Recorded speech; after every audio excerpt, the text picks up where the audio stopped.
Okay, we're going to be getting started here momentarily. We're going to talk about a lot of things. But one of the things we're going to talk about, which is a hot topic, is Hexcoin. Richard Hart, Hexcoin, Richard Hart, whatever. What comes first, the chicken or the egg? Am I buying? We're going to talk about that. Am I buying? Might surprise you. Might surprise you. Our founder, Eddie Bauer. All right. We can give it a minute, let everybody get in here, and we will get started. First of all, let me just say welcome. Hope you're having a good afternoon.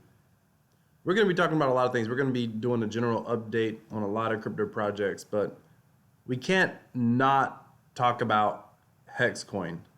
Like, you can't not talk about it. Go ahead, grab you something to drink, get ready to enjoy. We're going to talk it up a little bit. We're going to be talking about cryptocurrency projects.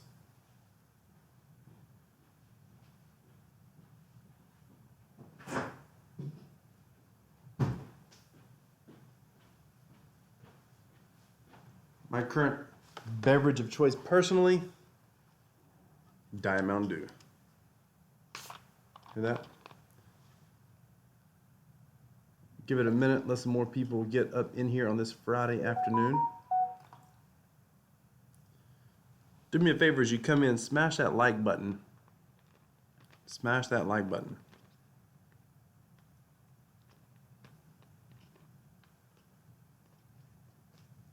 We love giraffes who play basketball. Hi, how's it going? I love your name. All right. Am I buying? You know what? We're going to talk about that. I'll tell you what. If you come in the chat, smash the like button when you come in.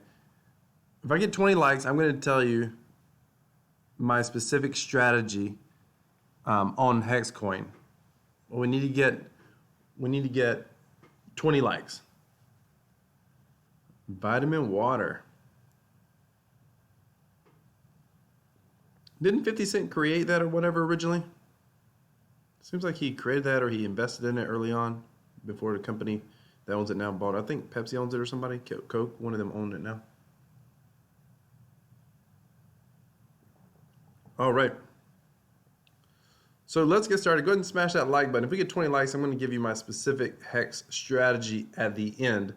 Before we get into Hex, because I want to get as many people in here before we get into Hex. Hey, Gandiji.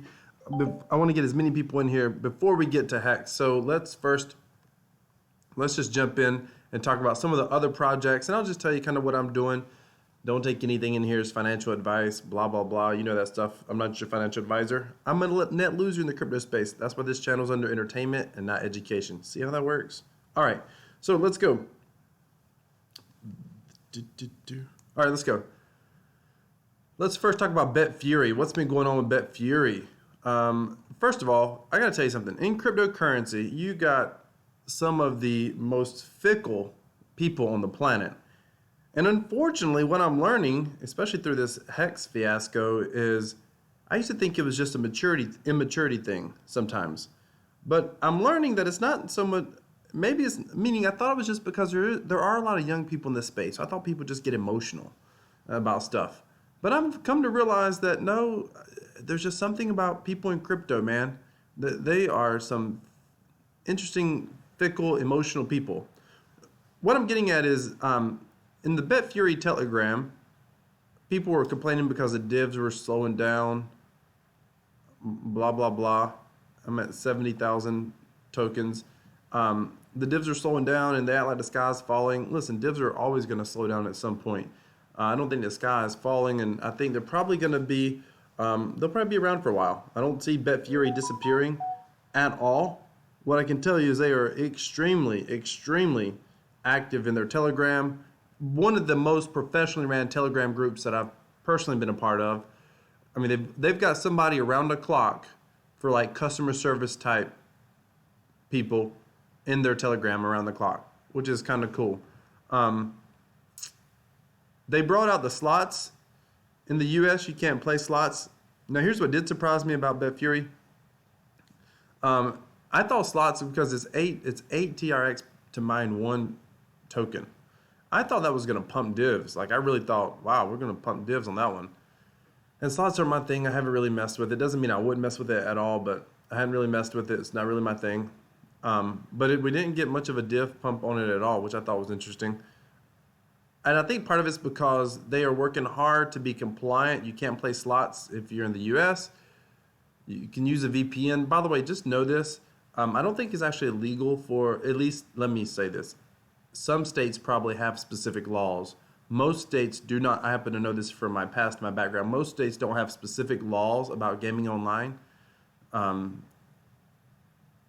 which means that, however, it means there are laws against companies like BetFury allowing gaming online. And there's a big debate about is crypto gaming sites really gaming? Just like there's a real debate like crypto should it be treated like a security or not? That same debate is still hashing out. I think they're ultimately going to be on the side of regulations. But BetFury, the team behind it, they're definitely cautious, and you're not allowed to play the slot games in any of the in the U.S. at all without using a VPN. But the thing is, a lot of people are like, so what, just use a VPN. But I don't think people realize that the overwhelming majority of players won't even take the time to use a VPN. And I think that's probably that's maybe one reason we're not seeing a div pump on the slot machines. But they're always running contests and promotions. They've got a promotion. They're talking some sort of promotion they were talking about earlier in Telegram. I don't even know what it is. For now, I've played a little bit casually, but I'm not really minding right now. I'm just withdrawing some divs, pulling some off the table, so to speak. I was going to run this to 100. I think I'm just going to, I may still play it a little bit casually, but I'm not really minding it hard or nothing. I'm just going to pull some out for a while because I got some ideas of what I want to do with those TRX. All right. Welcome everyone to the chat today. Smash that like button. If we get 20 likes on this video, I say that and I got to pull up and see how many we're getting. But if we get 20 likes on this video, I'm going to tell you what I'm doing with Hex. All right, let's keep going. So, of course, links are in the description. I want to say this. Somebody posted on one of my videos. They deleted it, which was fine. I wasn't going to bring this up. See, I get on my high horse. I try not to come off this way, but here it is. Somebody posted on one of my videos. They were like, oh, yeah, click those links, click those links. Ladies and gentlemen, absolutely. Click those links. You will see affiliate links on my videos. You will see ads on my videos. It takes time to put up content, and absolutely one of the great things about putting up this content is not only is it fun to talk about, but it can be a little bit profitable. You don't make a lot of money from ad revenue, but you make some money, and it's worth it. So, yes, you'll see links on my videos, just like most content creators. And this first came up with my wife talking about one of the big makeup YouTubers. She's got like something stupid, like 4 million subscribers, and people were giving her grief on Instagram about her affiliate links. And I'm like, what the hell is people's problem? Get over it. Move along. Don't click the link. Click the link. Who cares? Go create your own channel. Do it all for free. And don't monetize it. There are people who do that. Go do that. All right, off the soapbox. Stepping down. Here we go. All right. So, I want to talk about Guppies for a minute. This team, they're interesting. I'm liking them more and more. They recently come out, they just launched, I talked about it a couple of days, yesterday I think, or day before. They just launched Pirates. So Pirates is an IOST Dapp. If you were familiar with IOST Play, they basically bought IOST Play. There was a whole fiasco that happened with that. It's just drama. But this thing is doing really, really well as well. Interestingly enough, it's they got a dice game, Limbo and Will, which is like Ring. Interestingly enough is the dividend model. If you don't know anything about IOST, you need to check it out. I'm going to talk about it here in a minute, but IOST is something else. So you can claim these divs at any time. I kind of claim them once a day. I just want to see how they do. But you can claim them instantly. Like where BetFury, you get paid out once a day. You get paid out instantly in real time with IOST. And I think it has something to do with how the blockchain works. The IOST blockchain like I need to look more into what the developers want that project to be, because in some ways I could see that blockchain at some point surpassing Tron for dApps, because it seems to be like it's really fast. If you come over here, I've ROI'd already on this on the tokens that I mined, but if you come over here, get out of here.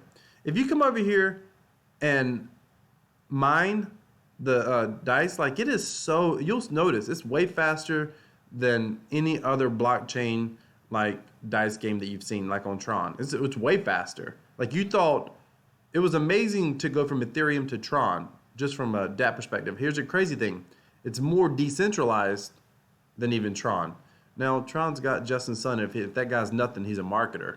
And marketing goes a long ways in this space to stay relevant. But IOST, this team is on to something. I want to put out some videos talking just about IOST. I just haven't gotten around to it.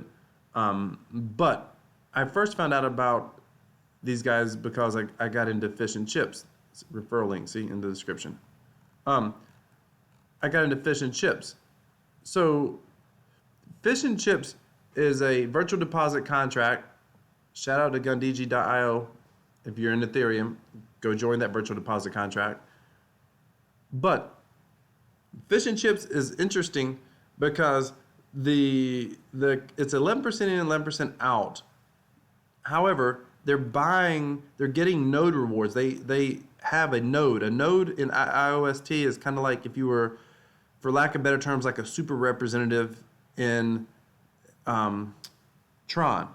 So they get rewards and they share those rewards. Part of them buys back into this contract. Half of them buys into the contract and redistribute the chips they buy to all the fish holders.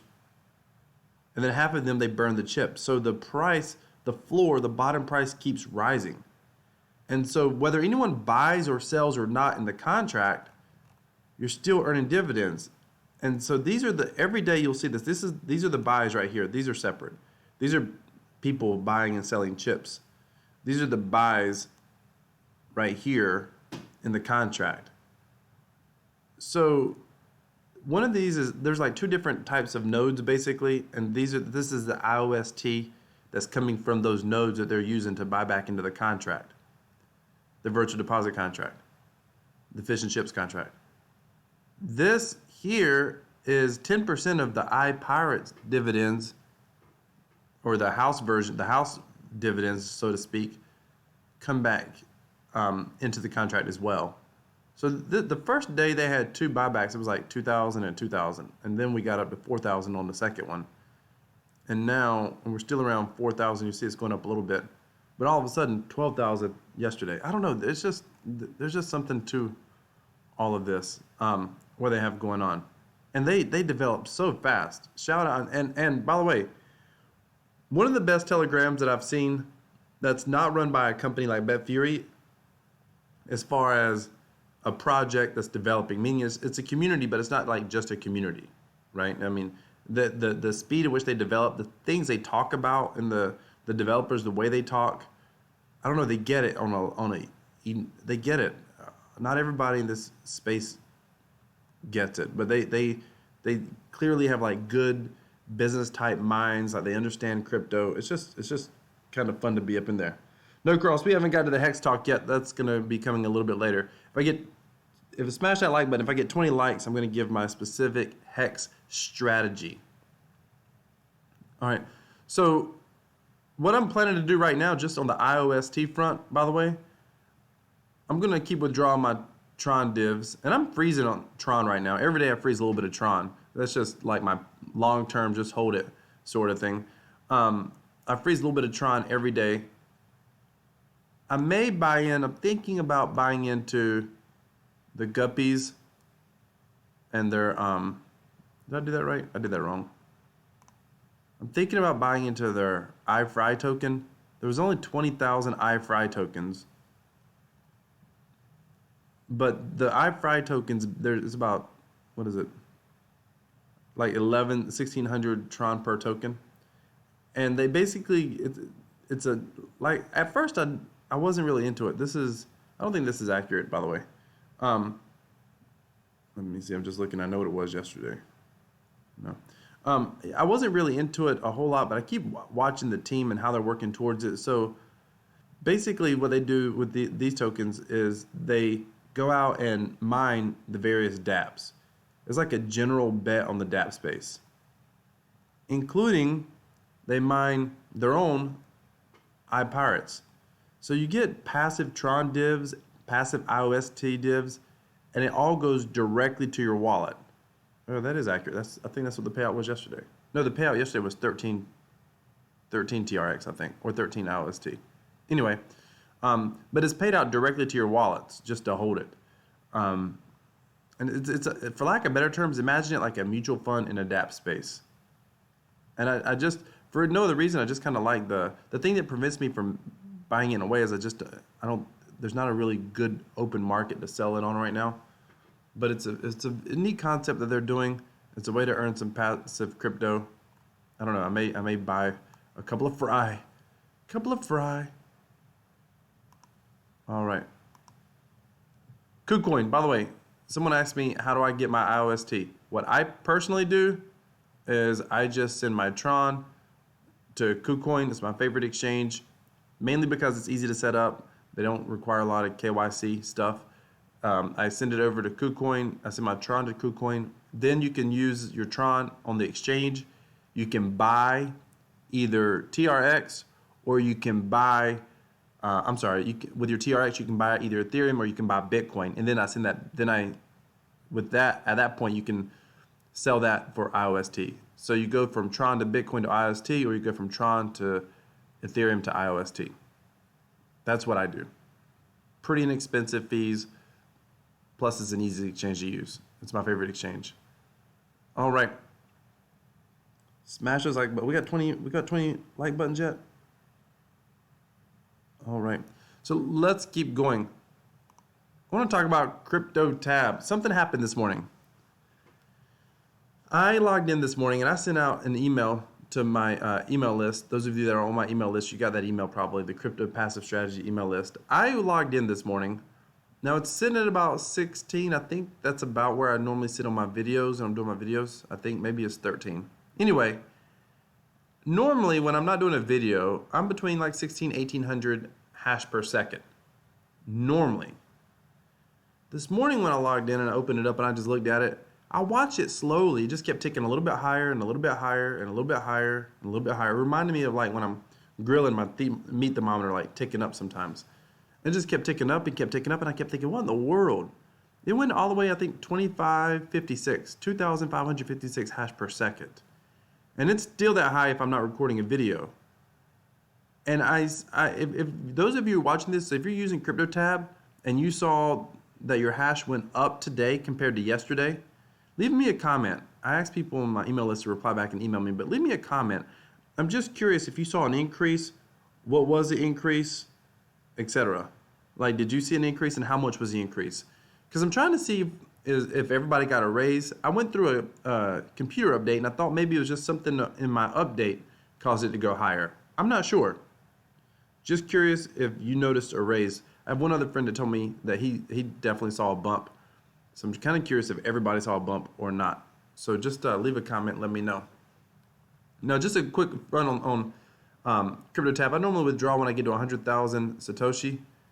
My last withdrawal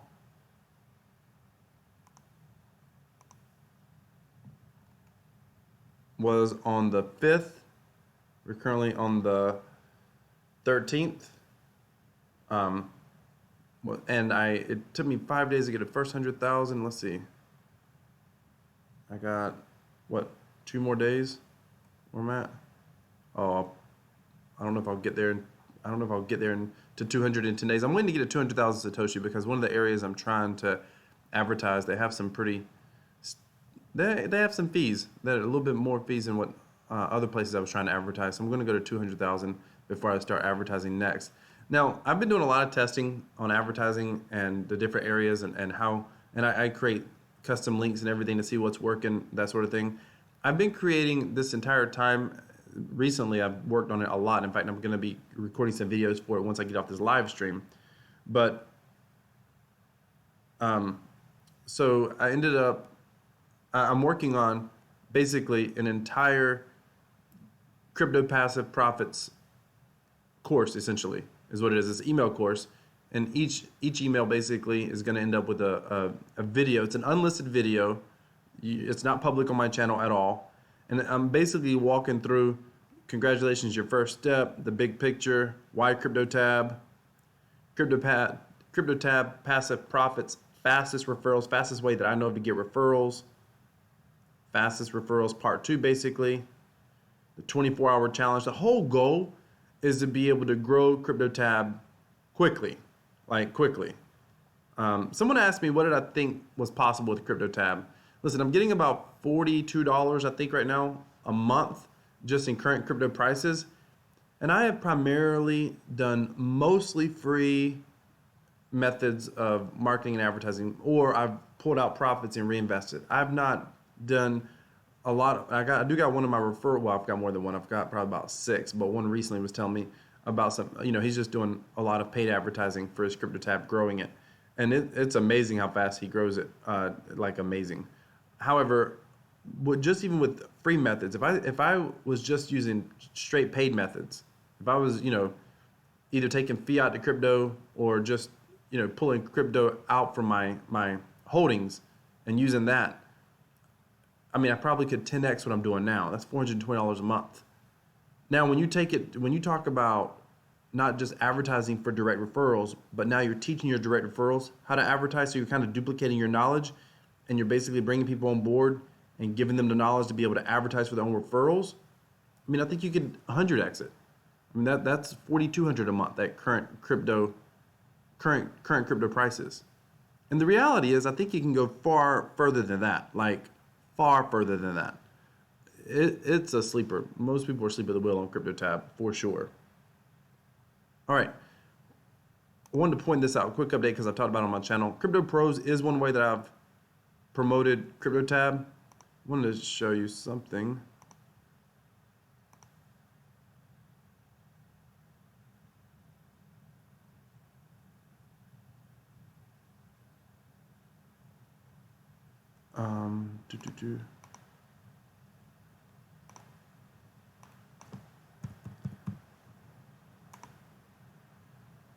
So, by the way, this isn't a login ad. This is important. I get this question a lot. This is a login ad. And I see a lot of you are making comments, leaving questions. We'll come back to the questions in a minute. So, inside of CryptoPros, this is working really well, like it's still working. I've been advertising CryptoTab inside of CryptoPros. Here's the thing. There's 2 types of advertising. There's the Platinum login ads, which is $50 your first month, then it's $25 a month. Login ads are insanely good ads, just so you know if you don't know that. Anywhere you can see login advertising and it's affordable, you want to use it. Login ads are insanely good. The free ads just suck, by the way. It's just a free ad board. It sucks. But the platinum login ads are good. The text ads are great. The way you get the text ads is you purchase the bronze ad packs. And I'm not going to go through all that. I've talked about it before. However, here's what I'll show you.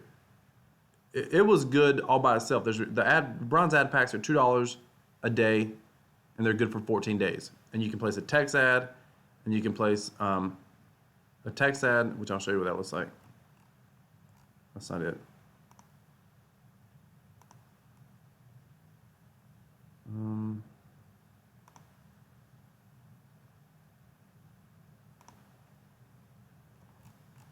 That's not what I want to do. Sorry.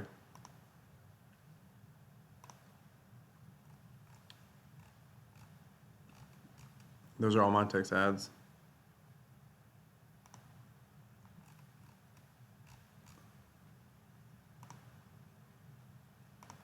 Anyway, there's something else I was trying to show you, and I'm not seeing it right now. But the bronze ads are a text ad and a banner. You get one text ad, one banner ad. I bought 15 of these for $30. They're good for 14 days. At the end of that 14 days, I had a little over $30 in my wallet. I purchased another 15. I did that on video. I believe I did that on video. I purchased another 15 ads. And since then, so they were already worth paying for because of the referrals I've been getting. But since then, I've got 7 in my purchase wallet, $7. 20 in my cash wallet, which I can convert over to another 27. So I've almost got another 15 bronze ads paid for. That's just crazy. Never mind the fact that I've got the platinum login ads running as well. That means that my cost per, and by the way, just to show you how effective this has been,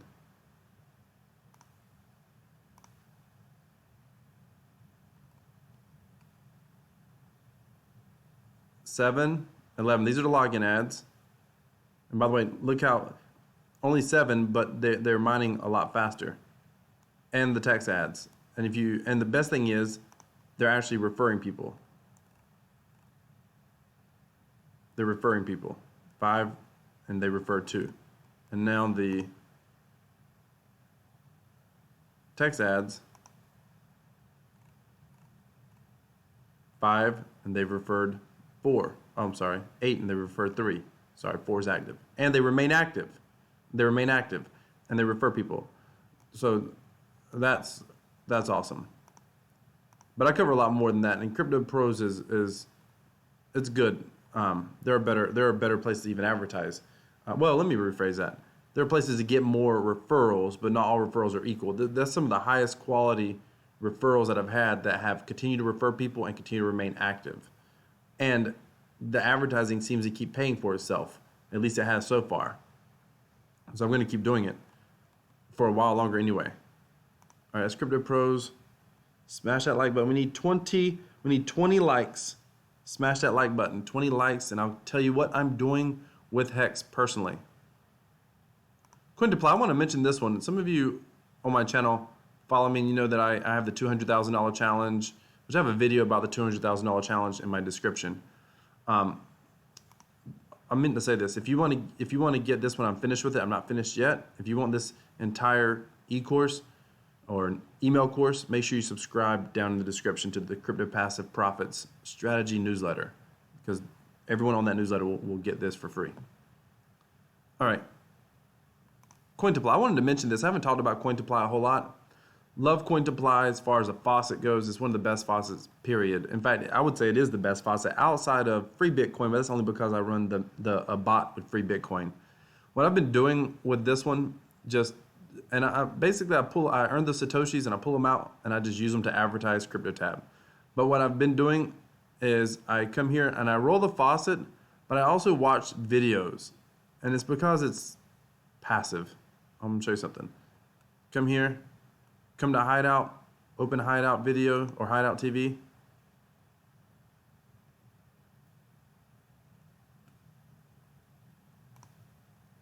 Is it going to load? It loads ads, and it just plays. They pull some of these videos. Clearly, they pull some of them. They clearly pull from YouTube or something, because people tell you to subscribe or whatnot. I'm like, there's no way to subscribe, man. Okay, it's not going to run right now. It might be because I have the video up. But it's basically they play an ad and then you watch something. Right now I'm watching a cooking channel. And you just leave it open and you get rewards. So, I got to log in. I'm not going to do it right now. But I have like 3,000 points. And those 3,000 points, once you click redeem, it actually converts to, I think it's 5 points for every 1 hangout point. So it's like 15,000 coins on Quintuply. So I let it run. I typically get, if I let it run overnight or if I let it run for part of the day, I typically take the afternoons off or make YouTube videos. But if I'm out of my office in the afternoons, then I let it run. I'll make 200, 300, 400, 500 points in an afternoon sometimes. I just let them stack up. And they're running a promotion right now on Quintuply. They're running a promotion right here where you get 10% boost on all offers, etc. And the chat reigns. Now I don't see nothing. They just paid out obviously because there's not a current chat reign. But this morning this thing was at 50-something thousand. I've seen it as high as 100,000, 200,000. All you have to do is just start chatting. And if you start chatting and you have constructive conversations, this will turn green.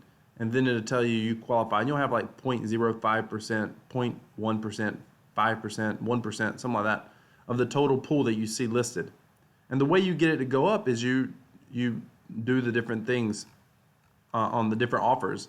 And as you do those offers during that chat reign, your percentage goes up. Or what you can do, like I've done, is I've stacked, so let's see, this was just started over, and it will keep going, this whole raindrop will fill up and it will be blue. I've stacked these points. So I'm just gonna qualify for the chat reign, start talking, and just open it up, start talking, and you'll qualify. How is everyone doing?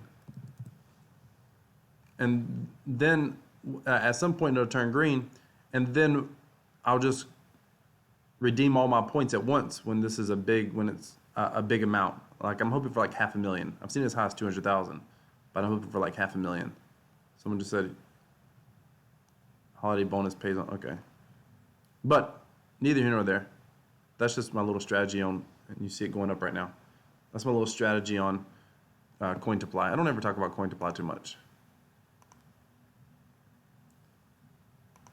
Fun fact, Moon Bitcoin, don't ever talk about Moon Bitcoin a whole lot, but I've almost hit 100%. I literally claim one faucet claim a day, every day to get it. I just have a fun goal to get it to 100%. All right, free Bitcoin. Wanted to mention this as well. Some of you have been following my $200,000 challenge. The first step of that challenge is I got to get to 1 million Satoshi. I'm currently at 288, running the MazeBot. I restarted this morning. I had turned it off last night overnight, but it's coming along well. Again, there's a whole video in the description talking about that. Oh yeah, I wanted to mention this. So someone was talking about my thoughts on IOST's values. So I want to mention this real quick.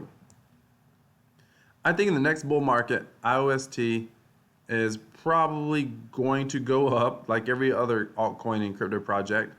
I think it's going to go up from a multiplier standpoint or from a multiple standpoint. I think it's going to go up many more times than other altcoins. That's just my thought. It is an excellent project with a great development team that's not doing pie in the sky type stuff. Like they're looking to create a usable product that people can use, and they want something that can be deployed rapidly. Still, trying to maintain decentralization, the whole 9 yards. It's a really interesting project. And where they at? They're ranked 69 right now. I'm telling you, I could see them being a top 10 project potentially. Not financial advice, just what I think. All right, let's get to Hex. What do we got? We got 11 likes. Come on, we need 10 more likes. 10 more likes. Smash that like button. There's 20 of you in here. Smash that like button. Let's see if we can get it to I'm gonna give you my exact plan for Hex. So here's the thing on Hex. I've been talking about Hex a lot lately, meaning outside of YouTube, I've been talking about Hex a lot. I want to know in the comments, let me know, have you bought Hex? I'm just curious, from my viewers, how many of you have actually bought Hex? Just let me know. Let's scroll through, see if I'll get through all of your questions here in a minute. We'll talk. Have you bought Hex? Have you bought Hex? Just say yes or no in the comments. Here's my thoughts on Hex. I love it and I hate it. As a project, someone said, if Richard Hart wasn't a part of it, would you still get in? Because it's not that I don't like Richard Hart. It's just when I hear him talk about it, there's certain parts of it that feels, I don't know, almost gross for lack of better terms. But I can't deny the fact that he is making some excellent points. And I can't deny the fact that I've yet seen Richard Hart have a discussion with one of these Bitcoin maximalists that went very well. Like he has destroyed everyone, and they don't even have any good, like they can't disagree with what he's saying. And it's and the way some of them respond is just sad. Like it's almost disappointing. Like, I mean, if enough people were paying attention to these interviews, I think the price of Bitcoin would fall. True story. So, Here's the thing with Hex. Richard Hart has made some great points about Bitcoin in general. I think that I don't like the project because there's really no use case to Hex of any kind whatsoever, at all. The thing is, Richard Hart says that Bitcoin's only use case, and I don't know if he means only period or only currently. If he means only currently, then I can buy some of that. If he means only use case, period, ever, then I would disagree with that. But he says its primary use case is basically hold it and wait for it to go up. Store value, digital gold, so to speak. And disappointingly, there's some of these Bitcoin maximalists, that's kind of their thought too. Oh yeah, store value is digital gold, store value is digital gold. Well, it's only a store of value because of a belief of a potential use case. At least that's me. So I'm beginning to feel a little bit lonely in the crypto space. It's like, wow, okay, these people really think that? So it's really only a store of value if you think it's going to go up, but why is it going to go up? Well, I personally believe it's going to go up because fundamentally I think that we're going to end up in a place where we have to use a third-party digital cryptocurrency. I believe that we're headed down a path that world economics will dictate through inflation, through financial revolution, financial collapse, a combination of all three, that the people don't trust governments any longer. Now, unfortunately, I think we're a long ways away from that happening. And long ways could be, I don't know, it could be 10 years, it could be 100 years. It's hard to predict something like that. But we're a long ways from that happening. But at some point, there's going to be, I don't see any other viable solution. The solution, the gold bugs are like, oh, it'll be bugs, the gold bugs. The gold bugs say it'll be gold. Well, I'm so sorry. No country is buying oil in gold. They're not shipping gold across the country. I mean, they're just not. And at that point, I think we'd be at a place where countries aren't going to trust each other's, government-backed fiat currency. So, and I'm getting off on a tangent here a little bit, but I think ultimately that's why Bitcoin or another cryptocurrency will succeed as a currency. I fully believe that. I believe that is the single biggest use case for cryptocurrency. Secondary, I believe is decentralized applications of various types and decentralized platforms of various types. I hope one day we have a fully decentralized internet running on the blockchain. That would be amazing. Trustless blockchain, decentralized. That would be amazing. However, Richard Hart, when he talks about, poor development on Bitcoin, I mean, he's absolutely right about that, unfortunately. I mean, he's absolutely right. And so, and part of the reason for that is you got to look at what Bitcoin's trying to do. They're trying to do something that goes against human nature. I mean, and that is they're trying to create, and what I'm learning watching these interviews is a bit sad, but they're trying to create a decentralized platform that doesn't favor any one individual any more than is necessary. Meaning there is no such thing as a 100% fair system, but it's about creating the fairest possible system. The challenge with that is what I'm noticing, especially in these interviews, is what we really have right now is almost a scenario that reminds me of like medieval times or whatever. It's like there's no king on the throne, so all the nobles are fighting for who's going to be on the throne, meaning who's going to be in charge, who has the most influence. And it caters things like to the miners. And, part of Roger Ver, I think, creating Bitcoin Cash it's like one of the nobles trying to fight what's happening. And I think that, truthfully, some of the largest influencers in the Bitcoin space and some of the largest Bitcoin developers, unfortunately, I think a lot of them don't really have the vision that Bitcoin, the Satoshi vision, so to speak, the true Satoshi vision, so to speak. I don't know. I really don't know how many. I don't know how you would know that. But what's interesting is that I think my personal belief is Bitcoin or any cryptocurrency will succeed not because of technical advancements alone.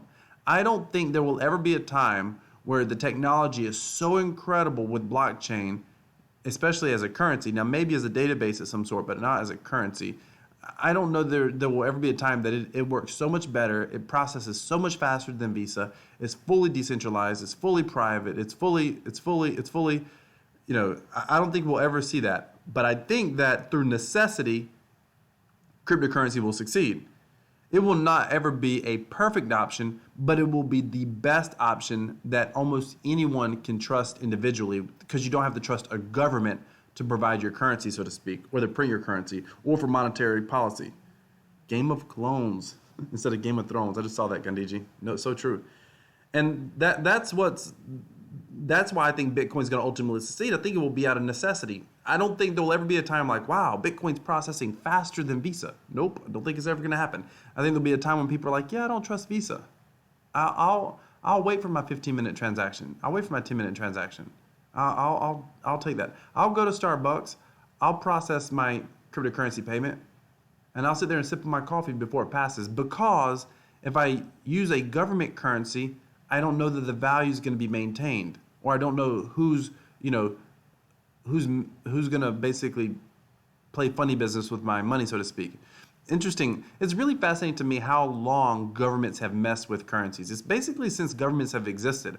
I'm watching on YouTube right now. I'm going through a very long documentary on the Russian czars. It's really good. It's the rise and fall of the Russian czars or something like that, or the last of the Romanos or whatever. It's really good. But what's fascinating is, watching how they manipulate the currency when they need to raise funds through things like taxation. And in one case, the army needed to get paid, and so what they would do is the main ruples, which were like in silver, they would pay the army in silver, but they created another ruple 1-to-1 in copper, and they would collect taxes in silver, but they paid out in copper, except I think to the army they paid in silver, if I remember right, or maybe they paid the army in copper too. But anyway, what ended up happening is exactly what you would expect. Inflation occurred. Those copper rubles used to be a 1-to-1 exchange for the silver ones, but eventually they ended up 7-to-1, 8-to-1, 9-to-1 exchange. And I don't have time to go through the economics now, but if you go look back at the U.S. dollar, just over the past 90 years of the U.S. dollar, I mean, it has like less than 10% of the value that it had, X amount of years ago, 90 years ago. So if you look at that, and I don't want to go down the economics because most people just can't handle it, but there's a documentary. If you haven't looked at it, you should go to YouTube, pull up the documentary Money as Debt. It's 45 minutes, and it will literally, as clear as day, the simplest child can understand that documentary, and you'll understand why cryptocurrency ultimately will succeed. Period. End of story. One way or another. One way or another. So, with that being said, let's talk about Richard Hart. So, he basically has said the only use case for crypto or Bitcoin is store value, hold it now, hope it goes up and sell. If that's the reality, if that ends up being true, then there's no way that Bitcoin prices don't ultimately fall, like collapse. Because at some point, people get tired of holding if what Richard Hart is saying is true. So I don't necessarily think he's true. But I think you can make an argument that, yeah, but currently, the last bull market, there's a lot of that going on. And I would concede that point. The more I think about it, the more I'm like, you know what, Richard, you and me need to talk. I want to talk. So, and if you watch this Richard Hart, which is a long shot, you can definitely have me on. At first I was like, yeah, I wouldn't have you on, but I promise I can do better than some of these maximalists. But here's what I will say. So Richard Hart basically said, this is the biggest use case currently for Bitcoin. Well, I can do one better than that. So he's created this project, and you might as well call it a decentralized finance experiment. And he's basically said, I'm going to create something that mechanically, through the smart contract, should encourage two things. It should first encourage hodling. Second thing it should encourage is the price should go up because people are hodling it or holding it. And he's basically saying, hey, that's all Bitcoin's good for right now. So I'm going to create a project that can actually do that better. Now, what's fascinating is from sheerly a smart contract level, you can look at this and be like, yeah, it kind of should work that way. It doesn't mean it's going to work that way because human psychology is the ultimate dictator. Meaning, do people hold it forever or do they just dump it? I mean, if people dump it, it doesn't matter what rewards are coming. It's like masternodes. It doesn't matter what rewards are coming. If people don't believe in it or don't believe it's going to hold value, they're going to sell it, and then the price is going to go down no matter what. But there's a lot of incentive to hold this thing for future rewards, and you can't help but feel like on some level it's a little tiny bit genius. At the very least, it's a fascinating experiment to watch. And so here's what I think. I think that it makes me feel gross. I feel gross because I'm like, look, it's almost a thinly veiled scam. And I'm not calling it a scam in the fact of it's not illegal. And maybe scam's the wrong term. But there's no reason for anyone to touch this except that it's going to go up in value. That, on some level, that just feels weird and it almost feels wrong.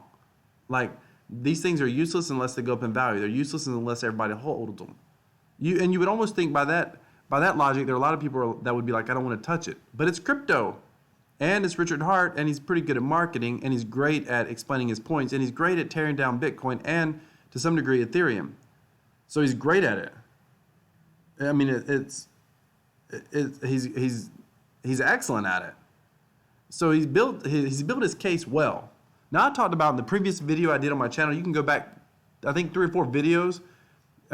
It's about an hour long, but I actually went through the whole thing about, was Hex illegal and what I thought, and I talked about some lawyers that were basically going after Richard Hart. You can go back and watch that video. So I'm not going to discuss the legality of it, so to speak, right now. It's just, you can't help but feel, I can't help but feel kind of gross about it. But here's what I have to acknowledge. There is a possibility that it freaking goes up a lot. It goes up a lot. So what am I doing? Smash that like button. I'll tell you in a minute. Now, here's the thing. Here's what I have to acknowledge. On some level, the same part of me that's like it's kind of gross. On some level, the other part of me is like this. The other part of me is sitting here thinking.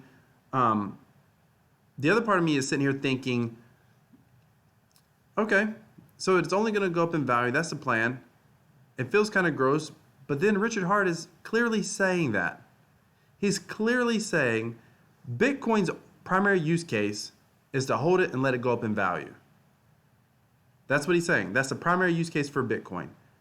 But they don't tell you that's the primary use case. They convince you that there's development and they're doing all this stuff, and development takes forever on Bitcoin, mainly because you got to wait for a consensus and all that.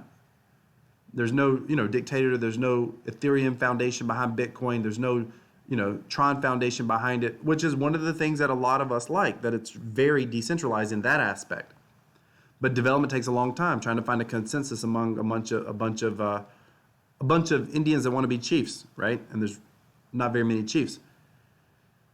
So he's like, Bitcoin is telling you one thing, but in actuality, something else is happening. So I'm going to create something based on a smart contract, should encourage hodling, and I'm just going to tell you point blank, the price should go up. That's what should happen. The price should go up based off of these factors here. 1, 2, 3. The reward system, et cetera, et cetera. And on some level, I can't help but think, well, that's pretty freaking genius. I mean, the man has said, I'm going to create a project. Its only purpose is to go up in value, which is, in reality, all Bitcoin does. But no one will tell you that about Bitcoin. They want to tell you there's some prominent future ahead. I'm going to tell you whether that prominent future is ahead or not. It's not here today. And what I'm going to tell you, I'm just going to go create a product that does this better than Bitcoin, and I'm going to tell you exactly what it's going to do or what it should be doing, what the goal for the project is. Boom. So he's like, there's no pretense there. He just is doing it. And there's something about that that's almost refreshing. I do think, so what am I going to do? Smash that like button. I'll tell you in a minute. So I do think that, I appreciate that mind of Tron. Yeah, subscribe. Hit that subscribe button. Thanks. I do think that this is actually probably good for the Bitcoin ecosystem. I think it's smart. I think it's really smart to challenge the status quo. And if nothing else, Hex on some level, at the very least with the debates that Richard Hart has been doing with all these maximalists, who for some godly reason hate the man. And I get it. There's something about Richard Hart that, he's an interesting guy. And I don't mean that as all good. And I don't necessarily mean it as all bad. Yeah, I just don't know if I trust the guy. That's the bottom line. I just don't know if I trust him. Meaning I don't trust him with my money. I can like the guy. I can be friends with him. But he's not the kind of guy I would probably want to go in business with. I just don't know. I just don't know about that. He's almost too slick. He's almost too good. And there's something that gives me kind of a gut check a little bit. But, so I don't know what his motives are, but he says this is what he's doing.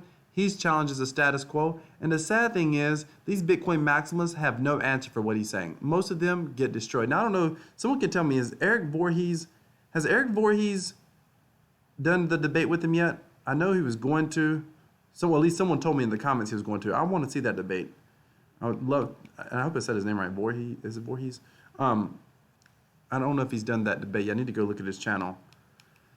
But I used to be subscribed to his channel, but I ain't got time to watch 3 hour streams daily, 7-hour streams daily. So I didn't like getting the notifications, but I'm gonna go. I do go to his channel and check out what's going on because this stuff is entertaining if it's nothing else. So what am I doing with Hex? Any guesses? 95 ETH moved from the flush address, Gandhiji. That's interesting. So what am I doing with Hex? Well, let's back up. Let me back up and talk about Richard Hart's motives. I don't know what his motive is. I think that he wins either way. That's the thing. And he might win at the expense of everybody else. And on some level, you can look at that and say that's bad. But on the other level, that's not as bad as a lot of these ICOs. It's not as bad as Substratum. Substratum, one of the decentralized internet projects, which I was fascinated. Come to find out, they can't run a freaking business worth a darn. They end up spending the money from the ICO, part of it on personal gains, and I don't even know where that's going to end up. I don't know if there's going to be a class action lawsuit on that or what. But, they're practically nothing right now. There's no team behind the project or nothing. So, he's not being misleading, but, it's like, okay, he's not being misleading. If you choose to invest in it, you know what you're investing in. But he's going to win either way. I'm not convinced ever that flush address or that address that you're using for the, what is it called? The amplifier, the hex amplifier. I'm not convinced for a moment that's not going to move, which according to Gandhiji, 95 ETH has already moved. And the other thing the thing that I didn't realize was he was like, oh, you can claim your free hex. You can get it for free. You can get it for free. But obviously, you don't get a lot for free. You get a massive amount through the doggone Ethereum amplifier compared to what you ever got for free. And when I saw that, I thought, okay, come on, Richard. Like, there it is right there, man. There it is. Like, you're kind of proving people's point. You're kind of proving people's point a little bit. But then it's, there's this address, and I can tell you legally he probably shouldn't touch it from a legal standpoint. There's a strong legal argument that he shouldn't touch it. Now, if it gets moved, he may claim he's not moving it, but if it gets moved for anything, he's going to, it technically should not get moved at all, especially if he wants to be defensible. Because I do think he's probably going to end up in the hands of either regulators or some sort of a court eventually. And if he wants to be defensible, he should not be touching that ETH and that flush address at all, in my opinion. But I think ultimately he's going to. And I think and whether the price of Hex goes down or not, doesn't matter if he has the ETH. And look, I think he's going to end up with tens of millions, if not hundreds of millions of dollars in Ethereum. And I think he's trying to bat for $1 billion. He's talked about becoming a billionaire in crypto. And he didn't allude that he was, but he alluded that somebody was going to become a billionaire in crypto. And he's made several videos where he talked about basically, it's all about making money. And that's fine. But he's going to run into some hot water at some point. You can go watch that video I did on Hex Coin, Richard Hart, is it illegal or whatever. It's 3 or 4 videos back, and you'll see what I'm talking about. But with that being said, he shouldn't touch the ETH. I think he's going to touch it at some point, and I think that if he was going to touch it and he wanted to not be in trouble, he needs to wait a very long time and let the news blow by. But if people buy hundreds of millions of dollars in Ethereum for Hex, if they do that, then the project's going to be insanely successful. And those of you holding Hex, you're going to be doing well if that happens. And I believe that it is absolutely a real possibility. I mean, if Dogecoin can carry a value the way that it does, then Hex definitely could carry a value. Now, with that being said,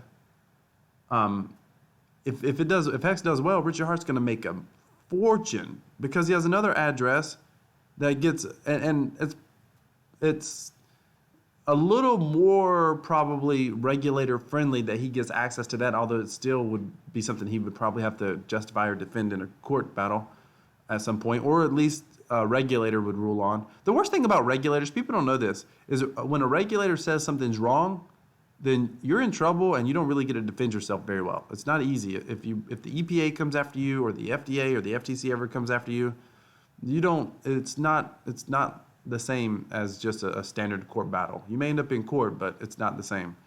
And he's going to have to defend himself at some point. But if Hex does well, not only is he going to get the Ethereum, but he gets the bonus, like almost all the bonus tokens. There's like a duplicate. Like I think, what is it? If you refer someone, you get 20% of the Hex that they purchase or they get. You get 20% of that. But he gets 20% of everybody's Hex. He's basically got a multi-level marketing thing running here. Everybody's on his first level, and all their second levels, he gets those too. But then it goes to infinity depths because all their referrals, he gets that too, and all their referrals, he gets that too. It's kind of crazy. So if Hex does well, he's gonna make $1 billion if Hex does well. But it could also crash and burn, which everybody but Richard will be doing well at that point. We'll be doing poorly at that point. So what's my thoughts? What am I doing? I'm going to tell you what I'm doing, then I'll get to questions. Do me a favor, smash that subscribe button. Smash that subscribe button, because here's the thing. We didn't even get 20 views, and 20 likes. 3 more people hit that like button. We didn't even get 20 likes, but I'm still going to tell you what I'm doing. So at the very least, subscribe if you haven't subscribed. All right, enough about that. So here's the thing. I am absolutely not investing in Hex at this point in time. It doesn't mean that I wouldn't. I don't have anything against people that are, because I do think it's a flyer, and I do think it's highly speculative, and it's probably worth it from that standpoint. But I'm just currently not touching it at this moment. It doesn't mean I wouldn't. If I was going to get in, I would probably buy in I would dollar cost average on a weekly basis, because it's going to go for an entire year. I'd probably dollar cost average. And I see people are like, put 0.1 a day, 0.1 a day. Well, you can do 0.1 a day, but I would have a plan. If I was going to go in, I would have a plan to buy a little bit all throughout the year if I was going to do it. And I would go in very light, because it's just such a fly. If it goes up 10,000%, you don't need to have a whole lot in there. That's the bottom line. But I think it has just as good of a shot at going to near zero, is the truth, or just stagnating, That's what I think. Hopefully it challenges Bitcoin, though. Hopefully it challenges the status quo. Hopefully. We'll see. Hopefully. And good job for challenging the status quo. And, give Richard Hart props. Good job for at least trying something, at least doing something. I mean, good on you. What else can you say? Being out there and the most constructive thing ever is the debates that he has. That's the most constructive thing ever. All right, let me go to the comments. Let's talk.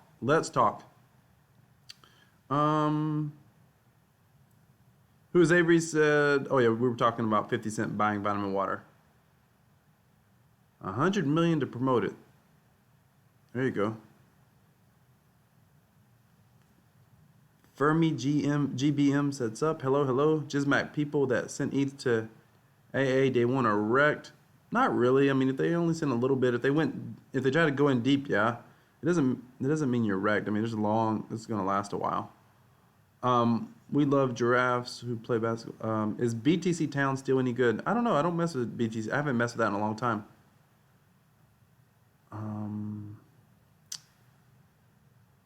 Shotcar says, Mr. Wealth. Hello, Shotcar. How's it going, man? How's it going? Cross, did I miss the Hex talk? Nope, showed up just in time, Cross.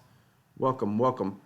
Big Smoke says, what's good? Well, do you check Mellow ads for CryptoTab referrals? I've checked a lot of things. I'll be talking about it in my Crypto Passive Profits newsletter. And it is going to be coming out in the course. I've talked about a lot of it. But yeah, I've checked out Mellow ads. Human from Earth. Rumors about BetFury partnering with Power Bank. Wealth. I would absolutely make a bet that is false. 100%. 100%. I don't see any benefit, none. I don't see any benefit to any DApp partnering externally with the VDC contract, virtual deposit contract. Why would you take, for example, a 10% royalty or 5% royalty? Why would you force yourself in that position? Well, that's 5% of your profits going forever. At what benefit? BetFury is way bigger than Power Bank could ever imagine to be. Why would they do that? Power Bank will never be as big as BetFury, ever. Why would they do that? Big Smoke Crypto, yes, mine did. Also, my friend signed up. Oh, Big Smoke Crypto said, oh, okay, so you're saying you're saying that the boost went up on the on yours, Big Smoke. Your CryptoTab mining went up. Yeah, it went up. Oh, look at that. It's low right now. Oh, maybe it's because I had it closed or I didn't have it. No, it's low right now. It's probably because I got so many windows open.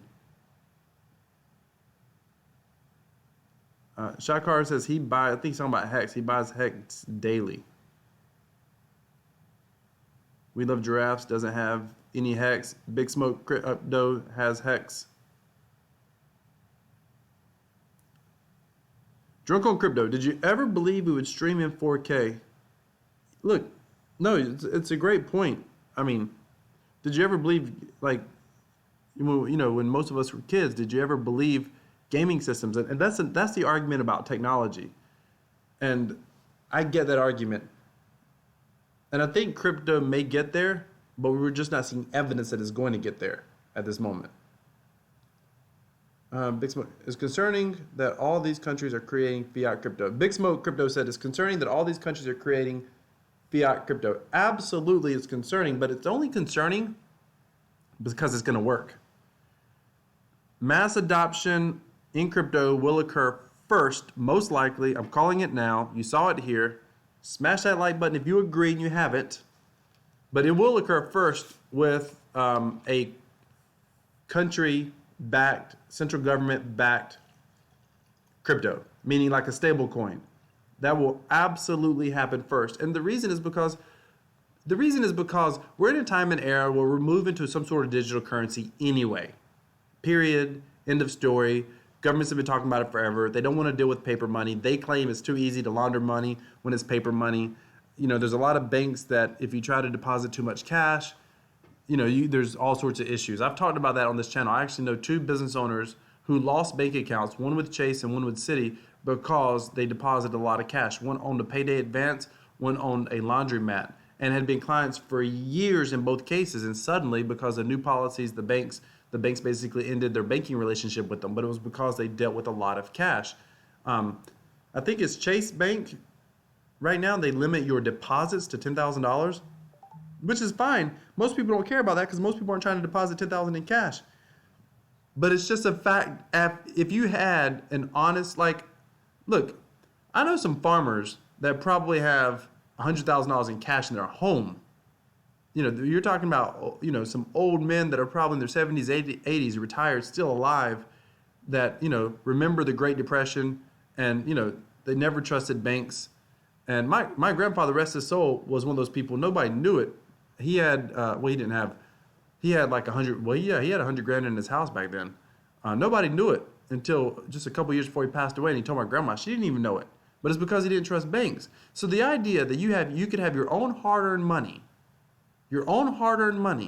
and could have paid taxes on it because because you believe it's the right thing to do. But you have your own hard-earned money, and you can't go to a bank and deposit it because that's a problem, and it's a problem people aren't aware of. We are moving away from a cash society for sure. Tech, I think, is he from Switzerland? And he said that they don't deal with cash at all anywhere near him. It's all digital. And so by that logic, on some level, Ivan Tech. By that logic, on some level, you're already at a digital currency, but it just doesn't have a blockchain. I think governments will use blockchain. They will use the decentralization of good blockchain projects, and they will use the reputation of that to try to make their coins seem like they're just as good, just as trusted instead of trustless. They'll make them seem like they're just as good. And the masses will flock to it until the masses no longer trust their central banks. Until that happens, Bitcoin won't. And at some point it will happen. And, I saw a commenter on a YouTube channel the other day, and the guy's like, this sounds like some of the gold bugs who always claimed that, the skies follow them and saying it for 40 years. And it's true, they have been saying it for 40 years. But the reality is, at some point it does. There's never been a society in history whose financial economic system controlled by a government did not at some point collapse. It's never, ever occurred. There is always some sort of collapse. And if you ask me, with digital currency, it's far easier to essentially print money. Like, you don't know. It's far harder to track. All right, Bitcoin's Gandhiji said, Bitcoin was the first successful demonstration of blockchain technology. Absolutely, of course. ETH has much more real-world use than the use of the USD value. I think that's probably true, but it doesn't require the USD value to get that use, if that makes sense. And currently, it's just not in high enough demand yet, but it's going to be. Mtron, Mind of Tron, welcome. Gandhiji, I see what you did there. Not certain which one you're talking about, Gandhiji.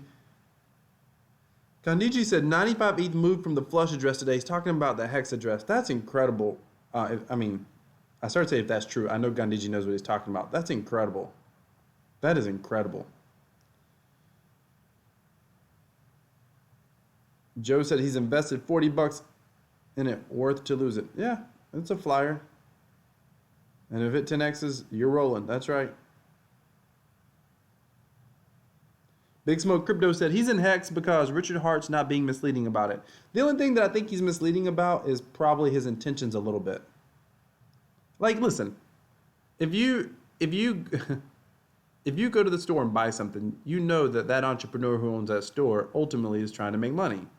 If you buy something from someone online, whether it's Amazon, some e-course, or something that some YouTuber tells you about, or you click on some ad, somebody's back there, and the sole purpose is to make money. And you understand how they make money. It's from a profit. And what Richard Hart isn't clear on is he's not clear on what's his intentions with that flush address. Because, listen, it's too tempting. That thing hits $100 million. I couldn't resist it, even with the best intentions. I'm just not even going to pretend like I could.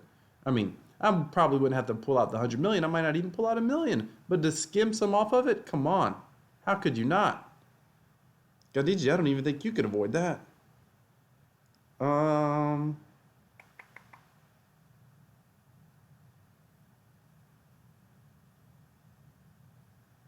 Gandhiji says on the blockchain you can check. See, I knew he could do that. I knew he was going to do that. There you can go check it on Etherscan. That money moved. That Ethereum moved. Joe says all clear. Crypto is high risk business. Yeah, absolutely. 100%.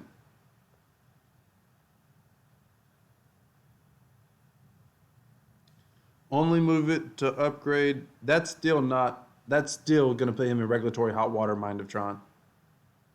Because the question is who's moving it and who's upgrading it. That's the challenge. If he continues to maintain and monitor stuff, that's gonna put him in some. He's gonna have some explaining to do for sure. Gandiji said it went to Binance just under 2 BTC. No KYC for under 2 BTC. Yep, that's. Of course, you're not gonna do KYC. Kryptonite. Richard is easy to find by enforcement. Why would he risk it? But he would risk it because it's a risk. The same reason that most of us risk in crypto, because we're willing to take on the risk for the payoff. He would risk it because there's no guarantee that the man's gonna like actually go to jail. I mean, the guy who created IDEX, he got a slap on the wrist and made a fortune in the process. If the guy was smart enough, well, I shouldn't say smart enough. If he chose the gentleman who created, I think it's IDEX. I hope I've got that right. That decentralized exchange. If he was willing to comply at the first breath of regulators, which is exactly what he did, he complied instantly. And they hit him with $300,000 or $400,000 fine, which was nothing. He had made so much more than that probably, but he complied so quickly. That tells you that he knew from day one he was taking major compliance regulatory risk from day one, but he knew that the risk was worth it, so he took the risk. That's what Richard Hart's doing. I mean, he's risking having to deal with regulators, but he's got a potential $1 billion payoff. Literally, that is the potential between hex prices going up potentially, and between the Ethereum address. He's absolutely got a potential $1 billion payoff. That's why he would risk it. Joe says, I don't mind if he controls all origin flush addresses. So what? Smarter than Trump. He deserves it, in my opinion. Joe says that he deserves it. You know, I'm not gonna disagree from a creator standpoint per se. That's not the point. There may be some regulatory issues there. It's just the fact that he's not saying. If he was saying, "Hey, this is my project. I'm making money on this project, and this is exactly how I'm making money," I would have less of a concern with it. But the flip side is, I can fully see why he's not doing that, because he's got major risk, potentially major risk. And by the way, if you don't understand when I talk about the risk, just go back, watch the video I did 3 or 4 videos back. I talked about Hexcoin, whether it was illegal or not. And I forget the title of it. Hexcoin, is it illegal? Hexcoin Richard Hart, is it illegal? Or lawyers going after Richard Hart. Something to that effect was the title. It's 3 or 4 videos back on my channel. In that video, there's a couple of lawyers that are basically questioning Richard Hart. And it's actually one of the few interviews that he did not do stellar on at all. And you'll kind of understand, and I give some of the explanations in there, because there's a couple things in there Richard Hart he was probably legally naive about. Joko Crypto, cease and desist will come out and it will be over, in my opinion. You could be right. So Joko Crypto says that a cease and desist will come out and it will be over, in my opinion. I think that's what he's hoping for, and if that happens, he's going to be doing very well. But how do you cease and desist? Here's what I think he's got to worry about, though. If people lose, and somebody's going to lose because somebody's going to buy high and sell low. If somebody loses enough, then he's going to have to deal with a potential civil lawsuit, and it could be a class action lawsuit. And that could get him in hot water. But again, he's willing to take the risk. It is a $1 billion bet. I fully believe that's the potential. And he's willing to do it. So, you can't help but kind of admire the guy for just going for it like that, because most people don't have those kind of cojones. M. Tron says, guilty or until your grandchild proves you innocent. Yeah, no kidding. Kryptonite said, he said it was 1 level. You're talking about the bonus address. Okay. See, this is where I'm trying to explain to you exactly. That's what he said. But it's not 1 level, because he's the ultimate top. It's a 2 level. It's more than 2 level. So here's what's happening. Every single person that buys in to, if you don't understand this, this is important to understand. And he's clear about this. He talks about it in some of his videos. Every single person that buys into Hex has the potential to refer other people to buy into Hex. Which, by the way, that's a potential legal issue in and of itself. But crypto does this, by the way. You typically have to own 1 of a product. And the reason you have to own 1 is because you have to is because it has to do with the smart contract. But there are some laws out there that talks about if a requirement to purchase to earn, that gets you into a tight spot. And I'll just leave it at that. So he said it's one level. So here's what he's telling you. He's telling you, from your standpoint, it's a single level referral. From your standpoint, it's a single level referral. And that's right. All you're going to earn on is everyone that you refer people to. 20% is all you're going to earn. But he's going to earn 20% off of you. And then he's going to earn 20% off the person that they refer. He's going to earn 20% off the person that they refer. He's going to earn 20% off the person that they refer forever, all the way down the line. Because there's, in the contract, there's I forget what they call it. Someone called it like a shadow address or whatever. But basically, every bonus is paid out, it's duplicated to another hex address or Ethereum address or whatever. It's duplicated. So that means he's basically making 20% off everybody. So you make 20% off everyone you refer, that's it.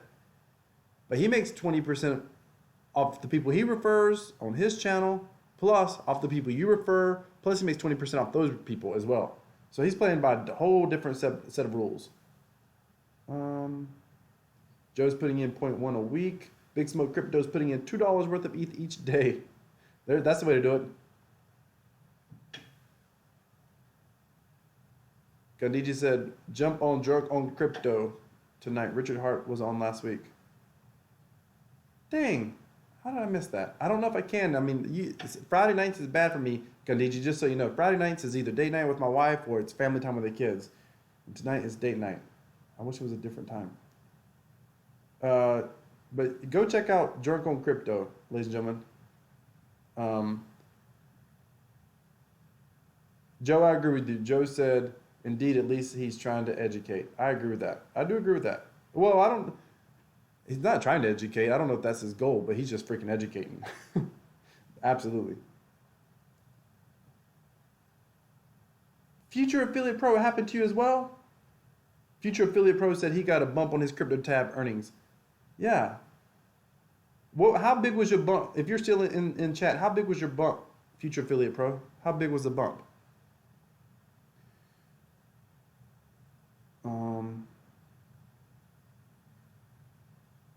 I saw that, Joe. The leader of the IMF said they need a stable coin. I saw that. Christine Lagarde or whatever. Yep. Or was it ECB? European Central Bank? No, she's the I think, isn't she the head of the IMF, I think? Mtron says, like and subscribe, hit that bell notification icon. I appreciate that, Mtron. Appreciate it. Big Smoke Crypto. American politicians are too corrupt to have everything tracked on a blockchain. 100%. That's why it's going to happen from the people, for the people, by the people. Gandhiji says it's happening all over the world, all around the world. I don't fully understand what he was referring there. I think he's talking about everyone, the stable government stable coins. By Richard's logic, XRP or Tron could 10,000% or 10,000x. Gandhiji, I do think that's correct, by the way. If a use case is proven, he said something on one of his videos the other day. He talked about if Bitcoin's designed to do far more than 10,000x, and he's right. From where it's currently at now, which you probably know this because you've seen my videos, but I got that whole playlist on my channel about Bitcoin going to $1 million. And I think it's hilarious that people are like, oh, there's no way that can happen. You understand when Bitcoin was worth 1 cent, nobody ever thought it could go to $5,000, much less 20,000. But the reason it can go to $1 million is because the use case is to replace the world's money supply. If you just do the basic math on that, it goes beyond $1 million per Bitcoin. And if crypto and blockchain technology does become the technology of the future in all the different areas from decentralized applications, etc., then a lot of crypto projects could go up 10,000% for sure. For sure.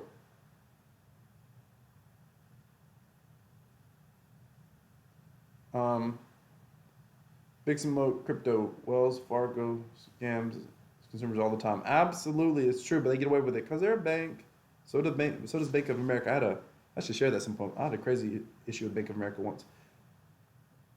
Mind of Tron asked about the $200,000 challenge update. I discussed it earlier in the video. by the way. And there's a link in the description to my entire $200,000 challenge. You can, if you want to know more details about what it's all about. But I'm at 288,000 Satoshi right now. Goal is to get to 1 million. Then we go to the next stage of the plan. Running the maze bot. It's running pretty well. Ran it for about 3 days straight until last night, and I just gave it a break overnight. But it's running well now. If you want to know more about the $200,000 challenge, go down to the description and click on the video, the $0 to $200,000 challenge. How do you cease and desist a smart Big Smoke Crypto, how do you cease and desist a smart contract? And Gadiji said, you don't, but one could be issued to Richard. That's absolutely correct. And that's one of the, that's where he could end up in like a civil lawsuit. So if there's a cease and desist, I could see, of course he's got a defense here, but still I could see I could see him being open to litigation at any point in time in the future if anyone gets hurt financially too much on his smart contract. Of course he has a defense. He can say he ceased and desisted, et cetera, et cetera. But here's what happens. It's not about, and Richard, when I hear him talk, when he talked to those lawyers in that video, you need to go watch that video on my channel. It's a good video. I mean, it's gotten a lot of reviews, a lot of views, a ton of comments. Go watch it. But if you watch that video, one of the things that Richard clearly doesn't fully understand about the legal system, and I'm only saying this because I've had some unfortunate experiences with the legal system. Thank God I haven't been sued or anything, but I've had my fair share of dealing with lawyers and whatever. So here's the thing. What he doesn't understand, when he talks, is he thinks it's going to just come down to logic. First of all, if he's lucky, it's going to come down to, he hopes it doesn't come down to a regulator's decision. If he fights a regulator, which he might not be able to do, because they don't fight fairly. They usually freeze accounts and everything else and then ask you to defend yourself. That's how that works. The federal government, if the federal government ever comes after you, they freeze all your accounts and then you're supposed to defend yourself, but you can't hardly afford a lawyer because your accounts are frozen. It's crazy. You usually have to try to get injunctions just to get enough money to try to live on, and sometimes you don't get that. But if he fights a regulator, it's going to come down to a judge's opinion. And the thing about judges, so I'll share a story with you.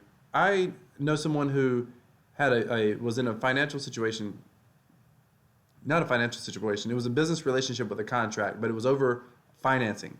And it was a contract that, by the way, this contract was ironclad. It was used all the time.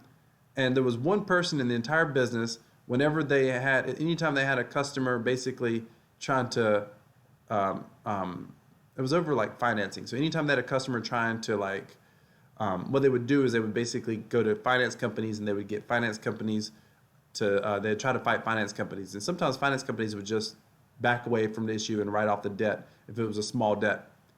But then the business was stuck holding the bag. Well, what this individual did was they would have to go to court and go fight, in some cases, the finance company, but most of the time the individual. And they had a contract, and it was always a slam dunk case. You go in, as soon as the judge sees a contract, it's like, wait a minute, this is your signature, this is a contract.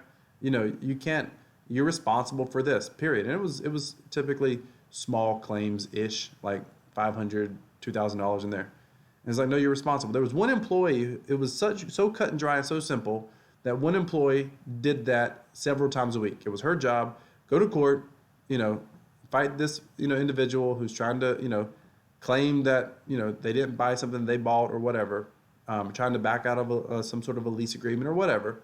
It was cut and dry. One day, they go in, and the judge is looking at the contract, and she said, as soon as they got in listening to the little plaintiff person, she said, or I think she was a plaintiff, maybe they were the defendant person. She said, Judge, they were basically saying, why they didn't think they owed anything or why they didn't want to pay it or et cetera, et cetera. It's always really stupid stuff. It's like, it's just, honestly, most of the time it's just people being irresponsible.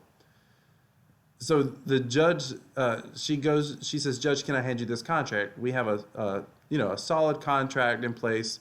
And how did she say it? She said it's a solid contract and it's, I don't know if she used a term like it's legally vetted.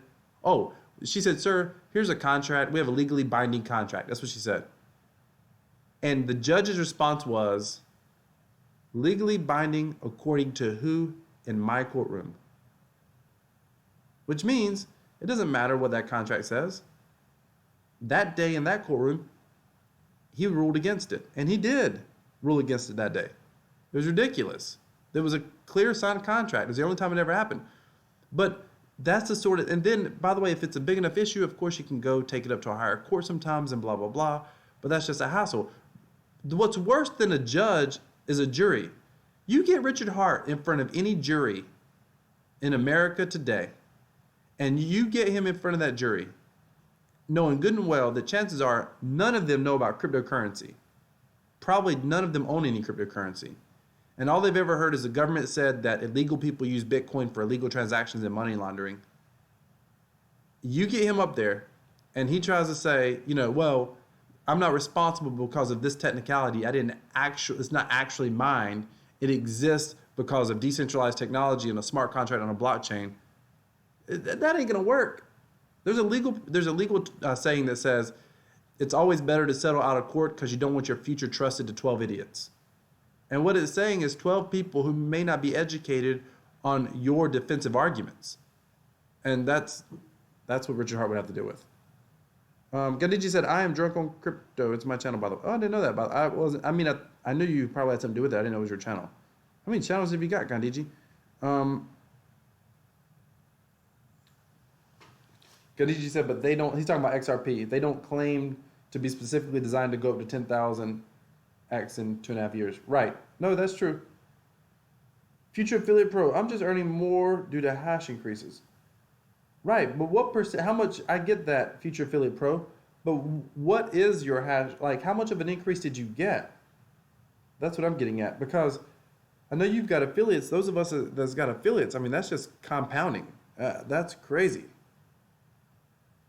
So if you're still here, Future Affiliate Pro, I'm just curious, how much more are you getting? How much a percent increase did you get in your hash rate?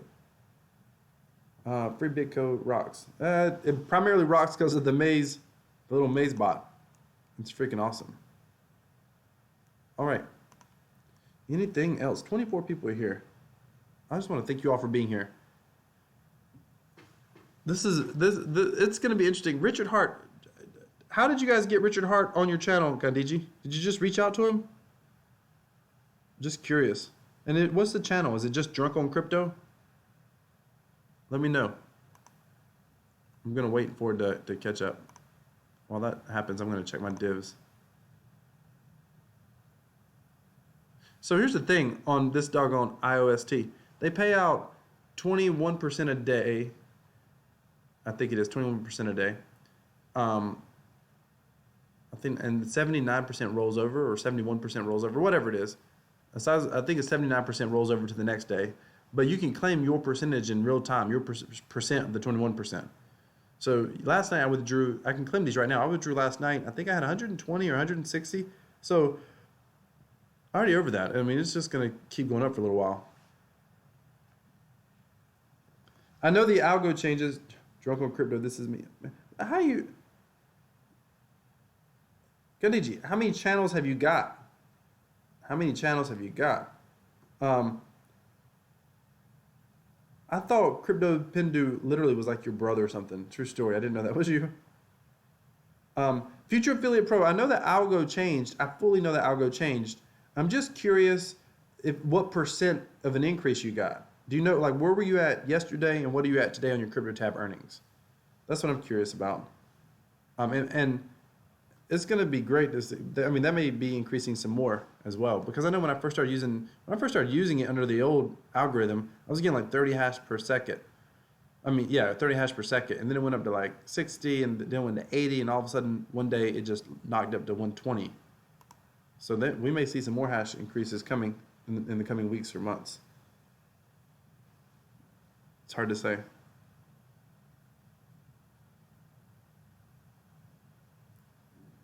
Gotcha. I gotcha. I think I've actually seen your Indian channel. I was like, yeah, I don't know what that is. Can't follow that. You know, us Americans, we typically know one language and sometimes a little bit of Spanish. Some of my European friends, they know like 2, 3, 4 languages. And I'm like, what in the world? Future Affiliate Pro, if you're still here, I'm just curious what percent, or what, you don't have to give me the percent. How many did you have yesterday? Or what was your hash rate yesterday? What was it today? Just curious. How many loot do I have? Oh yeah, I didn't mention that about iPirates. One of the cool things about iPirates, not only do you get the divs like instantly, or you can claim them literally any second, but what you do is basically you don't freeze them. They call it pledge, but they automatically pledge. You don't have to freeze anything. They're automatically pledged. Or in Bet Fury terms, they're automatically frozen. That is so freaking cool. To unpledge, I have 23,000. 23,000. Where are they at mining? Oh, get closing in on halfway of round 2. It's going nuts. It's going nuts. What? Are you kidding me? You went from 300 to 3K since yesterday, Future Affiliate Pro?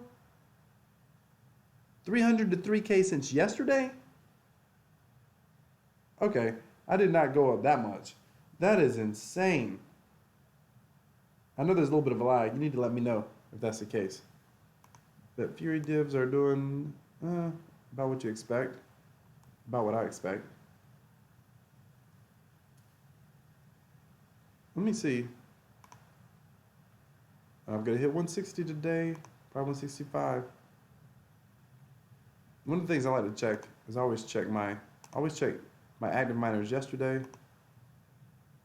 Total active miners yesterday compared to today. Now this always resets at about 7 o'clock. So let me know, I want to hear what some of you think about Bitcoin crypto 479 yesterday. I want to know, what do you think about the future? What do you think about the future of crypto? Like, what are your thoughts on when the next bull market's coming, when the next bear market's coming? What are your thoughts on, how many of you think Bitcoin is going to be the main like currency, cryptocurrency going forward? And if you think its dominance not going to last,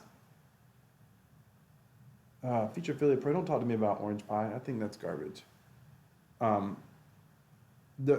get it. I mean, that's nothing against you. That's not my preferred method to earn. I'm all about stable, passive, growing for as long as CryptoTab lasts. How do you only get 5 hash per second? You must be using like a old cell phone. That must be the case. And Gandiji, do you think that, like, I know you're big into Ethereum, but what do you think the biggest use case for crypto is, personally? Like, do you think the biggest use case is as a currency? Do you think the biggest use case is as a decentralized platform? What are your thoughts? If you're still here, ladies and gentlemen, you're a diehard. Smash that like button just for being a diehard. Hit that subscribe. And hit the bell notification icon so you don't miss when I start my next live stream. Okay, well, be careful, Future Affiliate Pro. Don't want you getting in an accident in traffic. By the way, go check out Future Affiliate Pro. I've been to his channel before. Go check it out. Go check out Gandiji.io or Drunk on Crypto or whatever CryptoPindu, whatever alter ego he's operating as. Giraffes, your Samsung might be new. I have an S10. I get like 200 hash per second on my S10. So 8 is like literally inconceivable. You might need to, you might be trying to download it. You need to download the actual CryptoTab app. Maybe I used to get like a small amount when I would try to just access the website from my phone and mine that way. But if you actually download the app that uses server-dependent mining, you'll get much higher hash rate. And if you're telling me that you're getting 8 on that app and you have a newer Samsung, I'm clueless on why that would be. Absolutely clueless.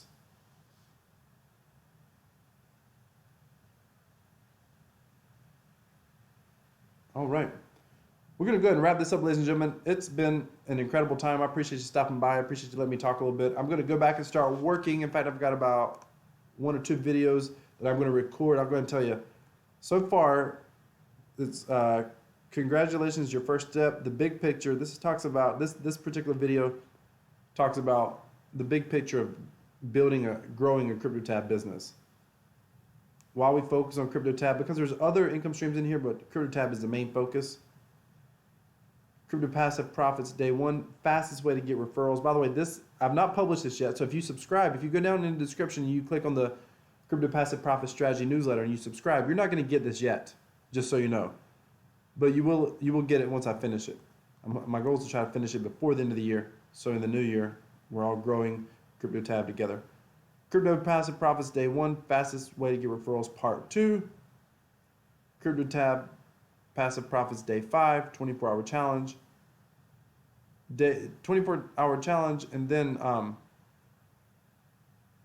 day 6, which I've already recorded, is about basically, I forget what I titled it, but it's basically about after you take the 24-hour challenge, there's a specific strategy you can use where literally somewhere between 50 to 100% of the people who get exposed will end up using CryptoTab browser, and that's then I start moving into some actual paid advertising. I go the next one that I have, which I think I'm going to record next, is talking about some of the theories, understanding. Because see, a lot of people with CryptoTab, the reason Orange Pie works is because there's people that want to put in $1, get out $2. The problem with that is you kill every advertising network. Every advertising network, you destroy it. You put in $1, you get $2, and you can do that until you can no longer put in $1 to get $2, and that happens. And sometimes that happens sooner than you want it to. Like, I've got I don't know what the right word would be. I can say a vendor, or I got I'll just say a buddy. I'll put it that way, that I've done business with, and he actually generated in profit just under $1 million in a single month doing affiliate advertising, which is awesome. And that's because the market he was advertising for could sustain that. And he made enough money to be able to buy that amount of advertising and media and to spend it on ads. And he was doing enormous ad buys to do that.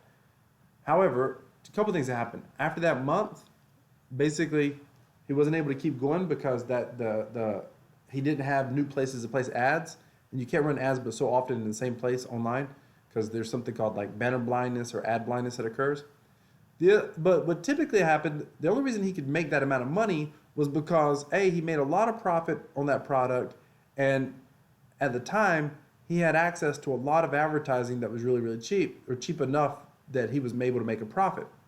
But what normally happened in his case is he would go to promote something. In fact, by the way, the guy doesn't even do internet marketing today. He has a bed and breakfast in Pennsylvania. The reason is because he knows the truth about a lot of internet marketing. A lot of internet marketing is constant feast and famine, and it's constant, like, you can run it, you can make a little bit one month, and then it's like trying to look for that next client, so to speak, the next month, or the next niche the next month, the next thing, and it's constant. So and that's the problem with like the Orange Pie. You find a customer, you make a profit, great, you're done. At some point, even what I cover with you, most of what I cover with you, like at some point, you're not going to be able to do it if you grow big enough, because there's only so many ads in a certain spot, and there's less ads than you think on your niche on most platforms. So you can quickly saturate a market, literally. You can run to its limits. You would much rather know that you have that money coming in week after week, month after month. And I have some strategies that aren't as platform dependent. When I say platform dependent, think about your crypto advertising networks, for example. But I've got a lot to cover, all the different paid methods, and I've got some free methods that I've got to cover, and I'm doing videos about all those. So if you haven't already, be sure to subscribe to the Crypto Passive Profit Strategy newsletter. Hit that, go subscribe, put in your email address. You'll have to confirm your email subscription just to make sure it's not spam or whatever. Just confirm your email subscription. And when I get this finished, you'll get it. If you haven't already done so, smash that subscribe button, smash that like button. I appreciate you being here. Gandiji said, I think trustless is the most valuable thing that blockchain technology brings to the world. It will eventually affect every part of society. Trustlessness. Yeah, I agree with that. I was just wondering, what do you think the greatest use case of that trustlessness is? because I think it's currency. I think it's some method of currency. But we'll talk about it another day, Gandhiji. I appreciate you being here. Thank you so much. Thank you for all of you for watching. I appreciate you. Have a great day, everyone.